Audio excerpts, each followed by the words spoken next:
Happy birthday to you. Yay! Michael Leyva, nagpaabot ng birthday greetings kay First Lady Luis Araneta Marcos. Nagpaabot ng mainit at taos-pusong pagbati ang fashion designer na si Michael Leyva para kay First Lady Luis Araneta Marcos sa kanyang kaarawan. Sa isang post, ibinahagi ni Michael ang isang espesyal na mensahe para sa First Lady, kalakip ang mga larawan ng simpleng pagdiriwang na puno ng saya at pagmamahalan. Makikita sa mga larawan ang isang grupo na sama-samang nagselebra, habang nasa harap nila ang ilang birthday cakes at isang malaking bouquet ng mga bulaklak. Ayon kay Michael, nais niyang ipaabot ang pagbati mula sa kanilang grupo at hilingin kay Luis ang isang taon na puno ng init, biyaya at kaligayahan, mga bagay na aniya ay patuloy din itong naibabahagi sa ibang tao. Happy birthday to our First Lady, Luis Araneta Marcos, bungad ni Michael sa kanyang mensahe.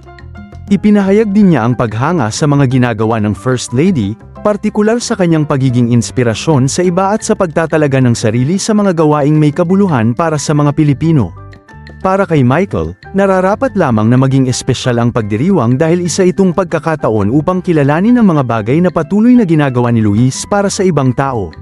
Here's to another year of creating beautiful things, inspiring others, and dedicating yourself to meaningful work in service of the Filipino people, bahagi ng kanyang mensahe. Kasabay nito, hiniling ni Michael na maging maganda at pinagpala ang panibagong taon sa buhay ng First Lady.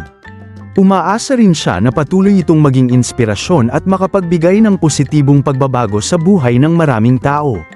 Wishing you a beautiful and blessed year ahead. May you continue to shine and make a difference in the lives of many, saad pa niya.